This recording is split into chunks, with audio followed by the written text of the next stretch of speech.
গত মাসে সিঙ্গাপুরে আমি 2 দিন কাজ করিনি, যার জন্য আমার বেতন থেকে $60 কেটে দিয়েছিল। $60 বাংলাদেশি টাকা যদি কনভার্ট করি তাহলে প্রায় 5,500 টাকার উপরে পড়ে। মানে সেটা হচ্ছে আমার মূল বেসিক বেতনের থেকে কর্তন করা হয়েছিল। আর যারা সিঙ্গাপুরে থাকেন এবং কাজ করেন বা সিঙ্গাপুরে আসবেন, তাদের উদ্দেশ্যে আজকের এই ভিডিওটা করছি।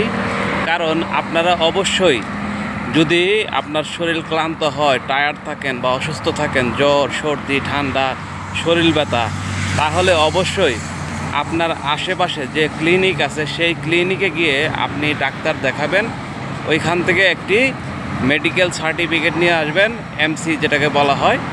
সেই এমসি এনে আপনার কোম্পানিতে জমা দেবেন। জমা দিলে আপনার যে বেতনটা আছে, আজকে যে ঘুমাইছেন, এই ঘুমানোর টাকাটাও আপনি পাবেন এবং আপনি বেতনটাও নিরাপদ থাকবে। আপনার বেতন থেকে আর টাকা কর্তন করতে পারবে না বা টাকা কাটতে পারবেন আর কি।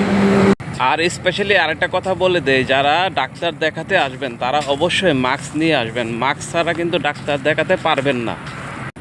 আজকে আমার সামনে 2 জন ভাই মাস্ক ছাড়া ডাক্তার দেখাতে গিয়েছিল, যার জন্য তাদেরকে নতুন মাস্ক কিনে, নতুন 1 প্যাকেট মাস্ক কিনা লাগছে শুধু একটা মাস্কের জন্য। অনেকের বাসায় মাস্ক পরে থাকে, কিন্তু মাস্ক ওই ডাক্তার দেখাতে যাবে ওই সময় নেওয়া যায় না। পরবর্তীতে ওই জরিমানা দিয়ে 1 বক্স মাস্ক কেনা লাগে।